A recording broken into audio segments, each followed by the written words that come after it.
Sure, let's begin. So in previous lecture we got done understanding the basics and we spoke about the dentine part where we spoke how exactly अपना दांत कैसे arranged होता है, अलग-अलग terminologies हमने पढ़ा. We've also introduced with the term called as thecodent. Yeah. Let's go ahead to understand about teeth itself कि हमारे दांत जो है वो exactly दिखते कैसे. ठीक है, तो जब हमारे दांत का बात करें it tends to look somewhat like this.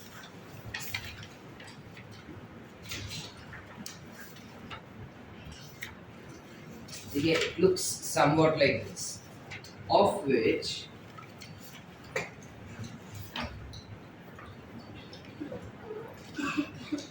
ये जो पार्ट अपने को दिख रहा है, this part is called as dentine. काय म्हणतात?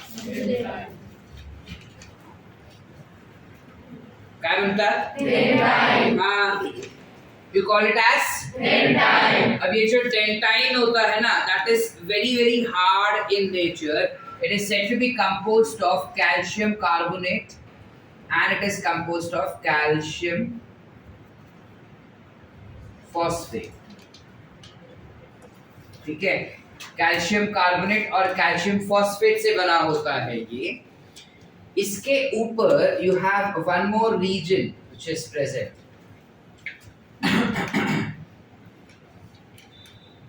जो कुछ ऐसा होता है, हमने काफी सारे दांत के एड में देखा होगा and if you have any dentist in your relative तो उनके क्लिनिक में देखा होगा, राइट? ये जो हार्ड कवरिंग दिखता है ना ऊपर, this is one of the hardest part that you see in your body. हमारे बॉडी में सबसे हार्ड पार्ट अगर कोई होगा ना, बोन्स भी नहीं इतने हार्ड होते, उतना हार्ड ये होता है. इस हार्डेस्ट पार्ट को you call it as enamel. क्या म्हणतात? You call it as tooth enamel या फिर enamel itself. हमारे दांतों के ऊपर देखो अपने को येलोइश कलर दिखाई देता है, मतलब वो जो गंदा रहता है वो नहीं रे. You have a slight off-white colored structure that you see on your tooth. ठीक है, जो पीछे वाले दांत होते हैं उसमें काफी क्लियर कट दिखाई देता है, आगे वाले दांतों में उतना क्लियर कट नहीं दिखाई देता. ठीक है, कभी अगर किसी का दांत टूटे आसपास वालों का तो दांत ऐसा लेके देख लियो अभी नेक्स्ट टाइम. ठीक है, कि कैसा दिखता है. तो दांत का ऊपरी स्ट्रक्चर जो होता है वो काफी ज्यादा हार्ड होता है, जो बेसिकली एक्चुअली मास्टिकेशन के लिए हेल्प होता है. मास्टिकेशन म्हणजे काय? चबाना. ठीक है, वो एक्चुअली चबाने के लिए अपने को हेल्प करता है. This is called as enamel.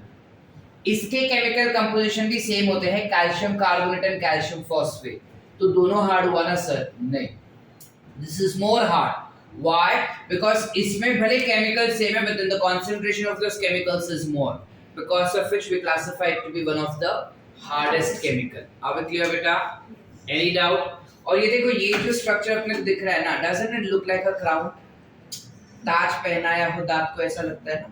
इस वजह से इस पर्टिकुलर स्ट्रक्चर को, ऊपर वाले स्ट्रक्चर को you call it as crown region of your tooth. You call it as crown region of your tooth. ठीक है, इसके बाद ये जो दिख रहा है अपने को एक दूसरा layer, this is called as neck. काय म्हणतात? काय म्हणतात? Neck. You call it as neck. Neck region से एक और स्ट्रक्चर बाहर निकलता है जो कुछ ऐसा रहेगा.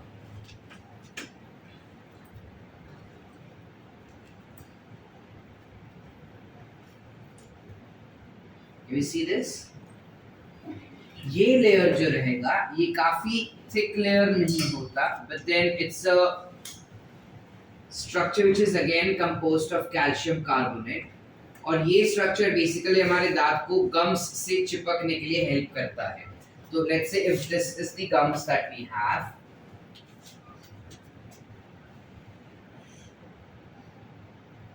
if this is the gums that we have, तो gums से चिपकने के लिए ये वाला स्ट्रक्चर जो है वो अपने को दांतों में दिखाई देता है, जो उसे हेल्प करता है. इस स्ट्रक्चर को हम क्या कहेंगे? This structure is called as cementum. This structure is called as cementum. ये cementum जो है वो gums से हमारे दांतों को चिपकाएगा. ठीक है बेटा?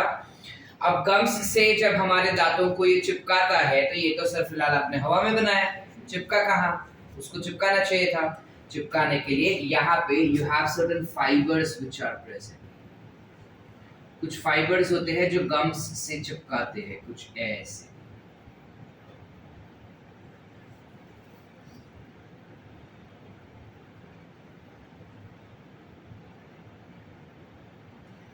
ठीक है, these fibers that we see are called as Sharpes fibers. You call them as Sharpes fiber, whereas this is of course gums. Are we clear? Did we understand? अब तुम ऐसा दांतों को तुम्हारे जब टच करते हो या फिर जब ऐसा ब्रश करते हो तब हमको फील होता है कि दांत को हम घस रहे। We don't feel it, right? लेकिन फिर जब हम कभी भी ठंडा पानी पीते हैं तो ऐसे झंझनाहट काहे होती है? Ideally we don't feel any sensation ना, अगर मैं ऐसा करूँ तो भी फील नहीं होता ना दांत को, yes or no? We don't feel it because ideally it is dead material. Then why do we sense? Sensation क्यों आता है जब हम कोई चीज ऐसा ठंडा चीज खा लिए या कभी किसी में कैविटी हो गया जैसा शुगर वगैरह ज्यादा आ गया तो अपने को why do we feel that? Is because यहाँ पे इस region में you have a special canal sort of structure which is present. यहाँ पे कुछ ऐसा structure है, दिख रहा है अपने को? You have some cavity like this. ये जो cavity अपने को दिखाई देता है dentine region में is called as pulp. You call it as pulp cavity या ठीक है? Pulp cavity will be having lots of neurons over here. लिख दो इधर डायरेक्ट, ड्रॉ कर देता चलो. You will have neurons over here. या फिर you can also have blood vessels present over here. ठीक है, लिख लेते हैं that these become what? Blood vessels, and you might also have something called as neurons present here. Are we clear? ये जो नीचे वाला पार्ट दिख रहा है इसको you call it to be as root.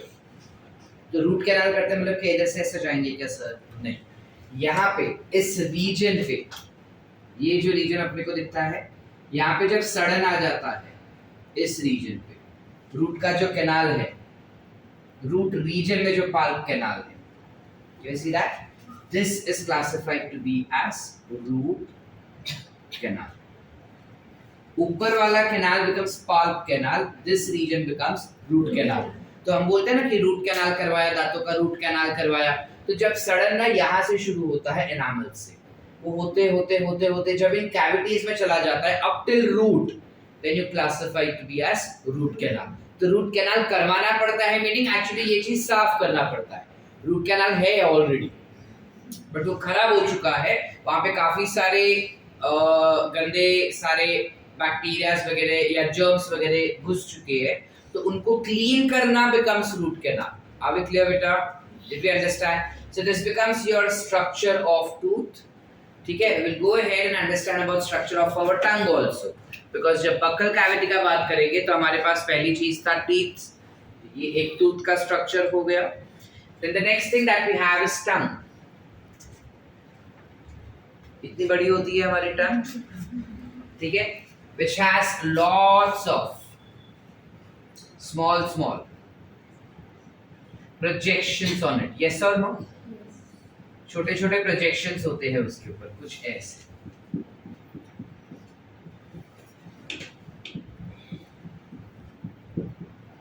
उसके साथ साथ कुछ ऐसे बड़े वाले projections भी होते हैं.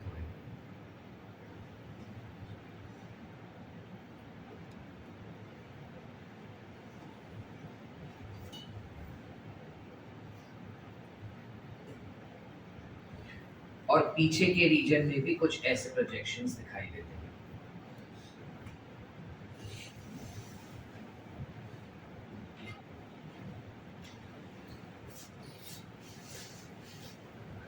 You see this? अब ये जो प्रोजेक्शंस हमें दिखाई देते हैं टंग पे, इन प्रोजेक्शंस को we call it as papillae. क्या म्हणतात? These are small projections.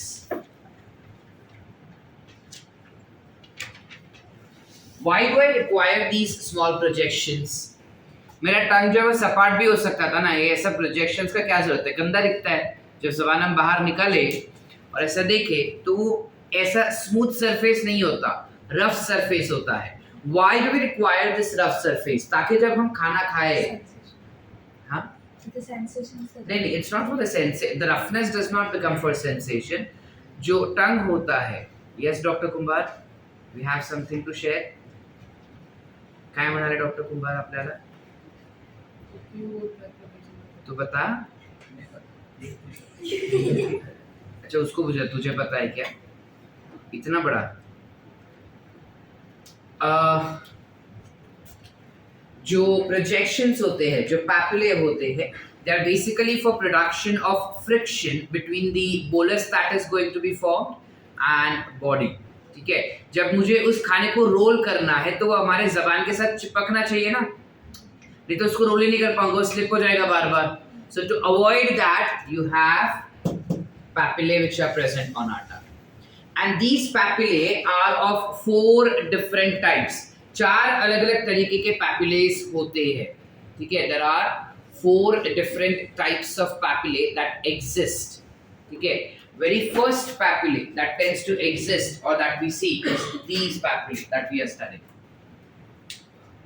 ये जो papillae इधर दिख रहे हैं अपने को, these are called as circumvallate papillae.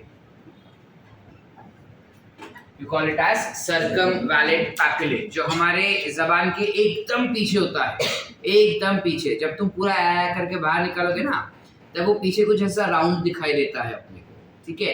तुम ना निकालो तो कोई भी नॉर्मल गूगल पे डायग्राम भी देख सकते हैं, जहाँ पे वो बंदे ने ऐसा निकाला हुआ है तो पूरा जबान दिखेगा उधर, ठीक है, पूरा टंग दिखता है। इसके अलावा you have something else also which is called as foliate papillae. ये दिखाया नहीं सर आपने foliate papillae कौन से है? ये मैंने दिखाया इसलिए नहीं because this is seen only in infants. Foliate papillae is seen only in infants. It is absent in adults. It is absent in adults. Are we clear बेटा? Foliate papillae के बारे में याद रखना कि जो foliate papillae होता है वो सिर्फ बचपन में हमारे टंग पे दिखाई देता है, बड़े होने के बाद this is not visible. This particular foliate papillae that we see is absolutely not visible in our tongue. ठीक है? Then ये जो अपने को दिखाई दे रहा है बड़े वाले से, these are called as fungiform papillae. They are called as fungiform papillae. सारे नहीं, कुछ fungiform papillae will also have taste buds present on them. सबके पास नहीं, कुछ fungiform papillae जो रहेंगे उनके पास टेस्ट बड्स भी होते हैं। कौन से टेस्ट के बड्स होंगे सर? अलग-अलग टेस्ट के बड्स होते हैं। टू बी वेरी स्पेसिफिक, आगे वाला जो ये होता है ना, ये रीजन, इसमें एज सच टेस्ट बड कभी नहीं होता। तुम किसी भी खाने को तुम्हारे टंग के टिप पे रखो तो तुमको कोई टेस्ट बड नहीं मिलता। टेस्ट बड्स हमेशा साइड में होते हैं, ठीक है। उसमें भी जरा सम स्पेसिफिक डिस्ट्रीब्यूशन कि जो स्वीट टेस्ट बड्स रहते हैं वो इतने इलाके में रहते हैं, ठीक है। जो सार टेस्ट बड्स होते हैं, सार समझता है खट्टा, उसके लिए सेंटर पे रहता है। जो तीखे वाले रहते हैं वो पीछे रहते हैं। इसलिए जब अपने को कभी तीखा लगता है ना तो साइड्स हमारी ज्यादा जलती है सेंटर से, एक्सेप्ट फॉर सेंटर वाली जबान हमारी कट गई हो, ठीक है, for some reason. Apart from that generally तीखापन अपने को पीछे के साइड पे ज्यादा फील होता है और आगे के साइड पे नहीं होता। कभी पानी पूरी खाएंगे या कभी मिर्ची खाएंगे तो मिर्ची को तुम टंग के टिप पे टच करके देखना मिर्ची को, it will not give you any sensation, वो तुमको तीखा नहीं लगेगा, बट जैसे उसको पीछे लेके जाओगे ना वो तीखा ज्यादा लगने लगता है। आप क्लियर बेटा? इसके अलावा जब हम फंजीफॉर्म पैपिले का बात करते हैं, if we can see they are larger in size, ठीक है, these are large in size, and because they are large in size, by default they are small in number. Quantity कम है लेकिन साइज में काफी बड़े हैं। आप क्लियर बेटा? बाकी ये देखो छोटे छोटे और भी अपने को दिखाई दे रहे हैं।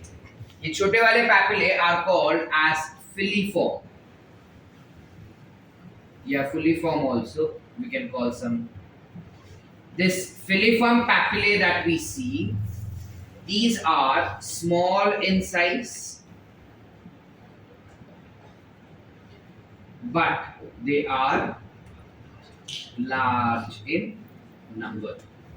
They do not have taste buds. इनके पास कोई भी टाइप का taste buds नहीं होता, ठीक है। टेस्ट बड्स होंगे तो सिर्फ foliate papillae, fungiform papillae and circumvallate papillae, इनके पास ही टेस्ट बड्स होते हैं, ठीक है। बाकी किसी के पास टेस्ट बड्स एज सच नहीं होते। आगे क्लियर बेटा?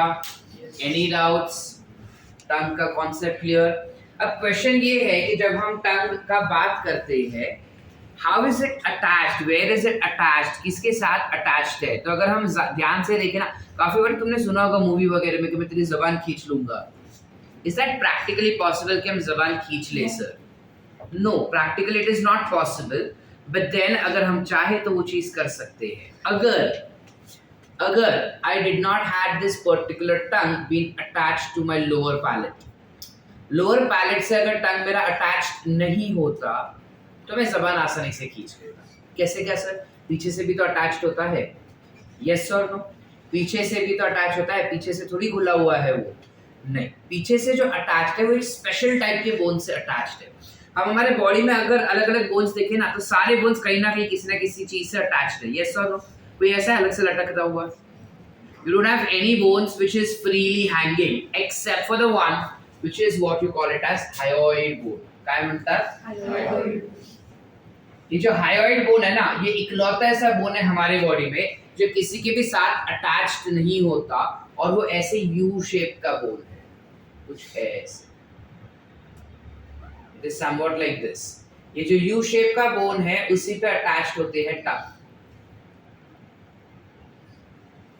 ये बोन हमको कहां पे दिखाई देता है? This bone is seen between your neck and your गसा, vertebral column, ठीक है, between your neck and vertebral column towards this particular region, यहाँ पे ये jaws है, jaws के इधर इस तरफ पे you will have ऐसे U shape में एक particular bone which is called, you cannot feel it, which is called as hyoid bone.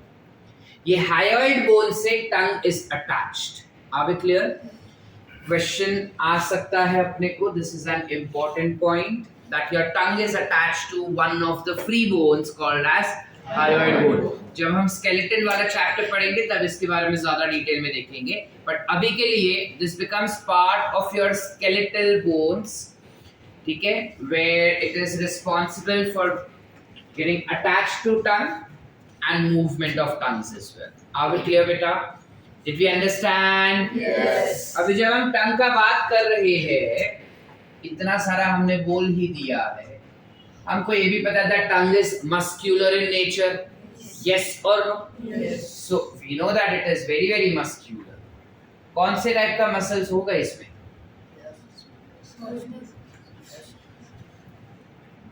Which type of muscles do we see? देखो मसल्स हमारे बॉडी में हम पढ़ चुके हैं, दो टाइप के होते हैं।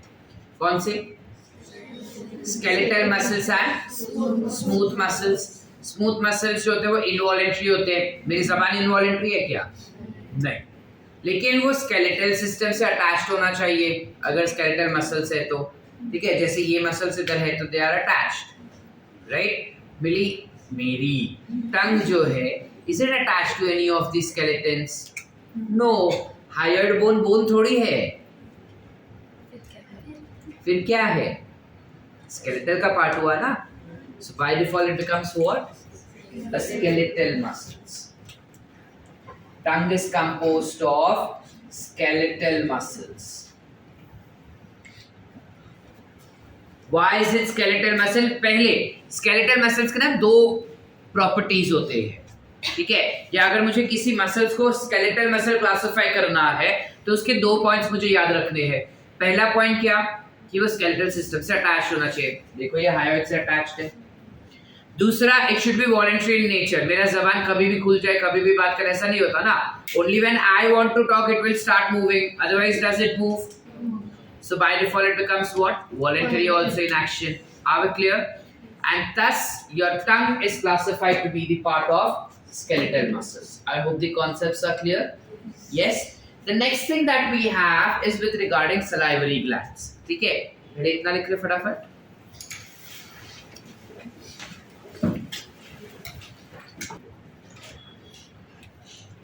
Sure. Going ahead, we understand about something called as saliva, which has been released from salivary glands. हमारे बॉडी में, हमारे माउथ रीजन में, which is buccal cavity में, there are 6 salivary glands which are present. Total कितने? 6. But these are 3 pairs. समझ पा रहे? है 6 लेकिन 3 के झुंड में है. So one pair of salivary gland is seen here, ऊपर के रीजन. कुछ ऐसे. This region में you will have one salivary gland which will be present. This salivary gland which is present in the uppermost part is classified to be as parotid salivary gland, and thus you can also call it as parotid gland. Are we clear? एक salivary gland जो होता है वो यहाँ पे होता है नीचे की तरफ, कुछ ऐसे. ये अगर हमारा टंग हुआ, let's say this is the tongue like this. टंग के यहाँ पे I forgot to mention, यहाँ पे एक ऐसा स्किन होता है, देखो ये, yes or no? That skin is called as frenulum. क्या म्हणतात? तो फ्रेन्यूलम के आसपास एक पर्टिकुलर सलाइवरी ग्लैंड होता है. ये टंग के नीचे है ना, इस वजह से यू कॉल इट एज सब lingual gland. क्या म्हणतात? This is in pair, this will also be in pair. ठीक है?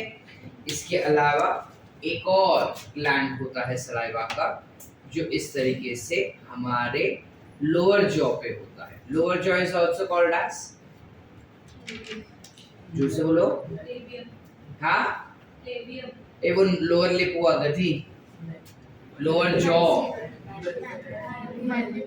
you call it as mandible. This is classified as submandibular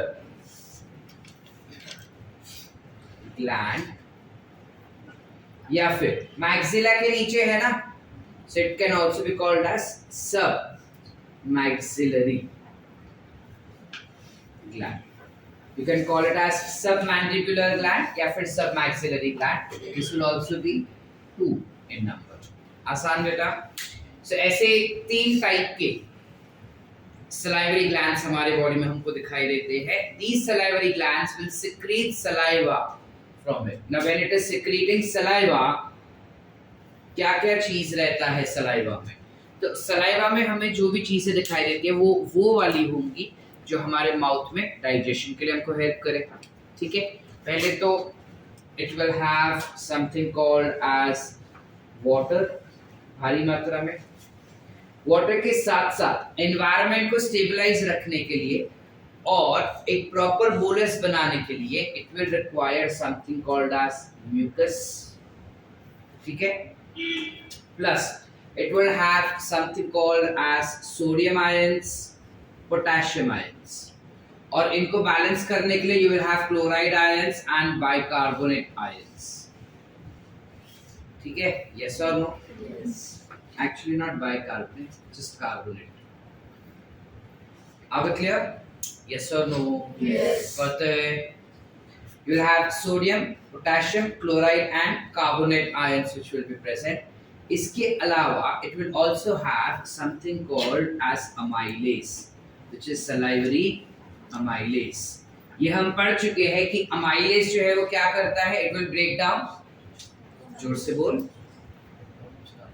ये जोर से था तेरा, बाहर तो इतना बड़ा बड़ा आवाज निकलता है।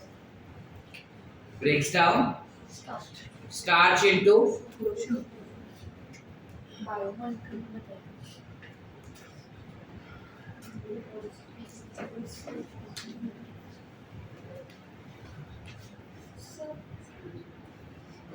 बाकी लिखने का अब हो गया ये, आगे का नहीं करो। जब हम अमाइलेज का बात करते हैं, याद रखना हमेशा, पहले तो जब कभी भी हम कोई खाना खाते हैं वो खाना अलग अलग केमिकल से बना होगा, यस और no. You will have something called as protein present in them. So to break down these proteins, you will have an enzyme called as protease. याद रखना एंजाइम का नाम में ना हम उस कंपाउंड, उस सबस्ट्रेट के पीछे एज लगा देना है बस। So protein will be broken down by protease, या फिर प्रोटीनेज इज आल्सो फाइन, ठीक है, तुम प्रोटीएज लिखो या फिर proteinase is also correct. Lipid को ब्रेक डाउन करना होगा, अगर हमने लिपिड खाया तो it will be broken down by lipase, ठीक है। इसके अलावा तुम कोई भी खाना खाओ, वेजिटेरियन फूड खाओ या नॉन वेजिटेरियन फूड खाओ, उसमें न्यूक्लिक एसिड्स तो ना बनता ही है।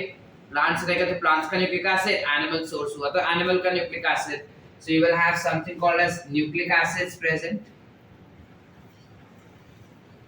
न्यूक्लिक एसिड्स को ब्रेक डाउन करने के लिए यू विल हैव न्यूक्लियेज। वैसे ही when we talk about carbohydrates, in carbohydrates you have something called as amylose या amylum. Amylum is nothing but starch. इसको break down करने के लिए you will have amylase enzyme which will break it down to something called as maltose. Starch is composed of what chemical?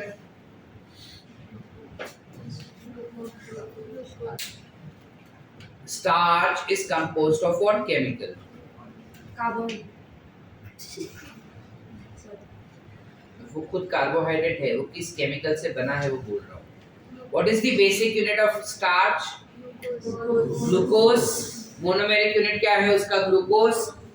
तो जब starch का बात करते हैं तो उसके पास बहुत सारे ग्लूकोज का लंबा सा चेन बनेगा, कुछ ऐसा। इन लंबे से चेन को दो दो के टुकड़े में हम तोड़ने वाले हैं, जिसे हम कहते हैं क्या? माल्टोज। समझे कि नहीं समझे?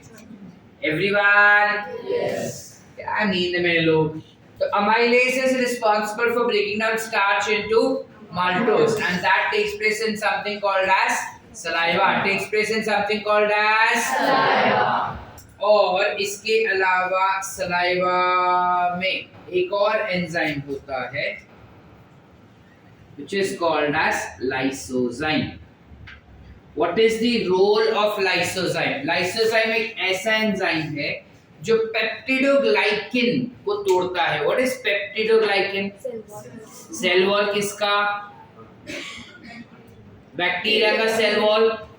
तो बैक्टीरिया, जब कभी भी तुम खाना खाते हो, अब जैसे यहाँ सांबा भेल से सेब तुम भेल खाए, लंदन शेक वाले से लंदन शेक का कोई जूस पिए, तो ऑब्वियसली वो लंदन शेक वाला किधर क्या क्या करके आपने को नहीं पता ना, उसने हाथ धोया या नहीं वो भी नहीं पता अपने को, है ना।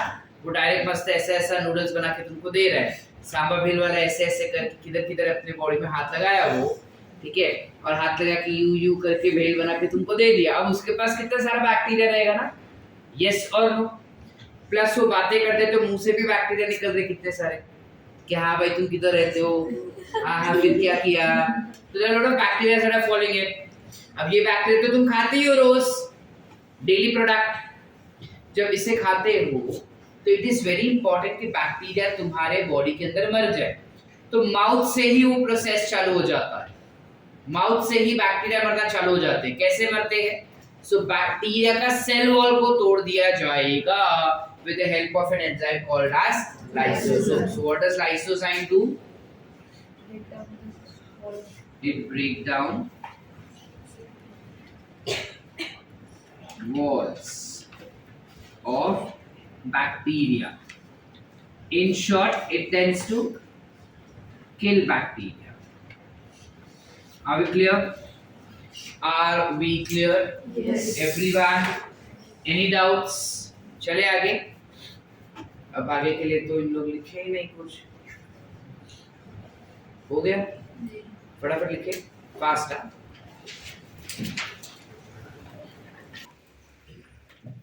जब हम हमारे डाइजेस्टिव सिस्टम का बात करें तो हमारा जो डाइजेस्टिव सिस्टम होता है उसमें there are certain layers of tissue. यानी अगर मैं ईसोफेगस का बात करूं, ठीक है, ये अपना मुंह हो गया, ठीक है, जो भी खाना हमने खाया,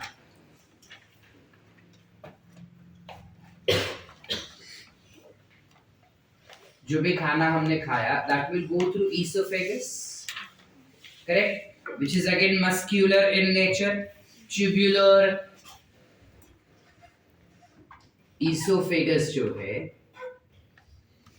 it is muscular,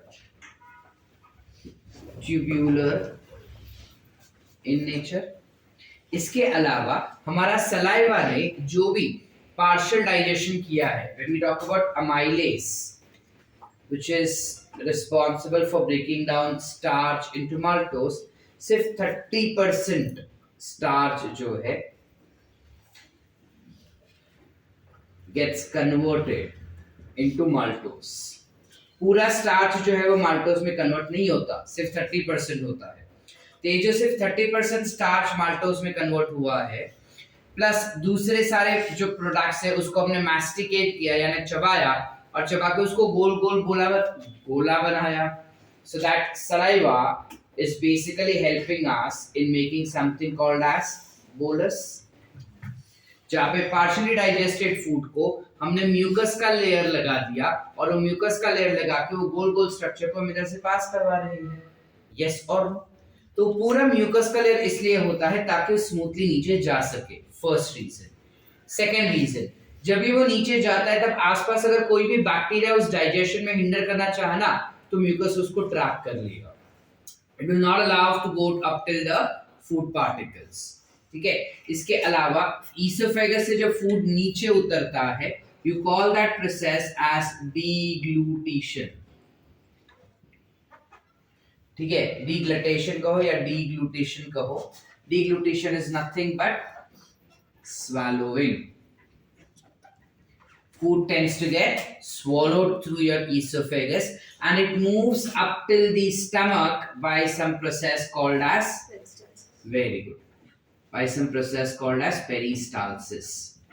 Peristalsis क्या होता है पिछले लेक्चर में इंट्रो में हम पढ़ चुके हैं. Are we clear up till here everyone? Yes or no बेटा? चले आगे.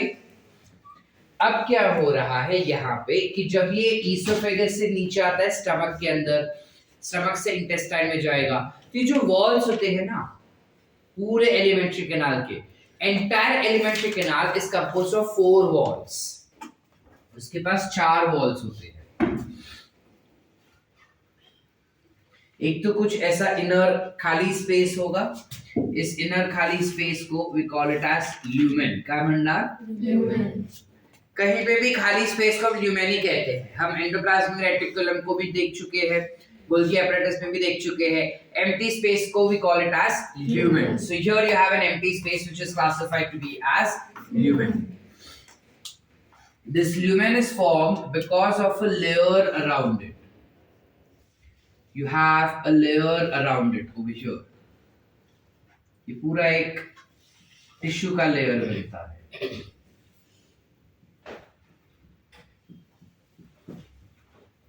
This layer is called as mucosa. काय म्हणतात? काय म्हणतात? Mucosa.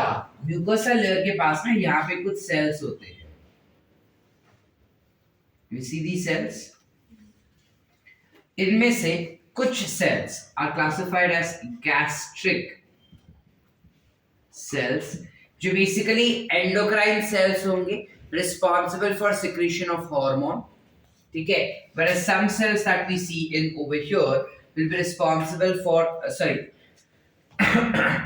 endocrine cells होंगे responsible for secretion of hormones, and there would be some other cells called as goblet cells. नाम तो सुने होंगे. क्या करेगा ये? Mucus secretion. ठीक है? It will be responsible for secretion of mucus. You might also have some other cells. हम इसको endocrine लिख देते हैं. These are endocrine cells for hormone secretion. Gastric cells will be responsible for secretion of enzymes. Are we clear? चले आगे. ये सारे sales हमको कहाँ पे दिखाई देंगे? म्यूकोसा लेयर में. म्यूकोसा लेयर के बाहर अगर हम देखें,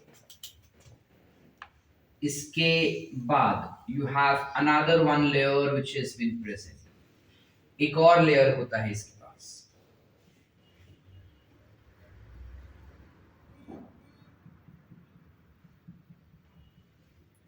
This layer that we see is classified to be as mucosa के नीचे है, तो I will call it as what?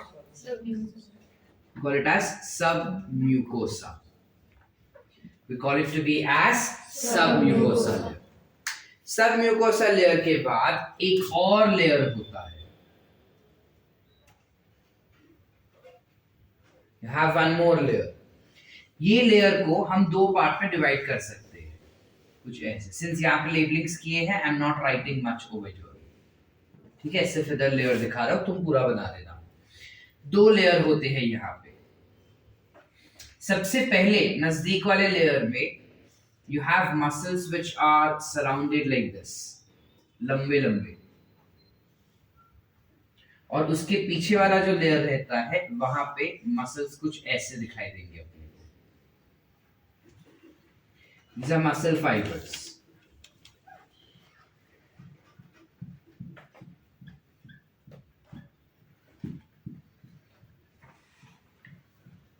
समझ पा रहे हैं?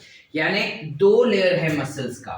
हम एनिमलिया में पढ़ चुके हैं कि कोई भी अगर एनिमल होगा तो उस एनिमल के पास लंबे लंबे मसल्स होते हैं, which are longitudinal muscles. Also you have some muscles like this which are surrounding them, जो राउंड में होगा, जिसे हम कहेंगे circular muscles. So you require both longitudinal as well as circular muscles for the peristaltic movement to occur. Without them, the peristaltic movement is not possible. Yeah, compression and regression is not possible. So here, after submucosa layer, you will have this particular layer of muscles, which is called as muscularis.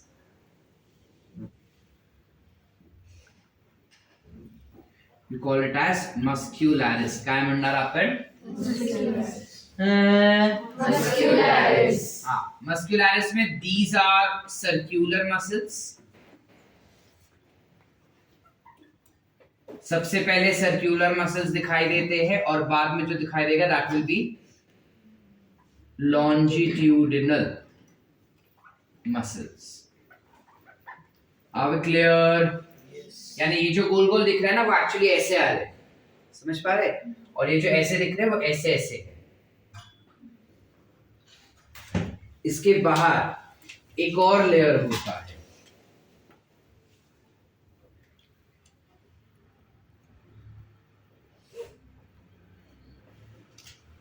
You have another layer of tissues that are present over here. This is classified to be as serosa layer. क्या म्हणणार याला आपण? Serosa layer is basically composed of epithelial tissue. ठीक है? It is responsible for covering that entire structure. Are we clear up till here? So पूरा elementary canal जो रहेगा वो 4 walls से बना होता है. सबसे बाहर विल बी सेरोसा, फिर आएगा मस्कुलारिस, फिर सब म्यूकोसा, फिर म्यूकोसा. ये क्वेश्चन नीट एग्जाम में पूछा जाता है, तुम्हारे क्लासेस के टेस्ट में भी आएगा. 5 मार्क्स दान में दे रहा हूं मैं. ठीक है? You have mucosa, submucosa, muscularis as well as serosa layer which has been seen. Serosa is the outermost layer and then you have something called as muscularis. So when I go from outside to inside, you will have serosa, muscularis, submucosa, mucosa. When I go from inside to outside, from innermost to outermost, you will have mucosa, submucosa, muscularis and are we clear? Layer समझे? ठीक है, हमारे digestive system में जो भी हमको अलग अलग डाइजेस्टिव जूसेस चाहिए, वो सारे डाइजेस्टिव जूसेस के सेल्स कहाँ पे रहेंगे? कौन से लेयर में? बिकॉज फूड इधर आ रहा है, समझ पा रहे? Food is passing through this lumen, तो डाइजेस्टिव एंजाइम्स कौन रिलीज करेगा? म्यूकोसा। कौन करेगा श्रुति? जोर से बोल। इट विल कौन रिलीज करेगा? Mucosa will be responsible for release of digestive juices as well as hormones that has to be secreted will be secreted by pause कर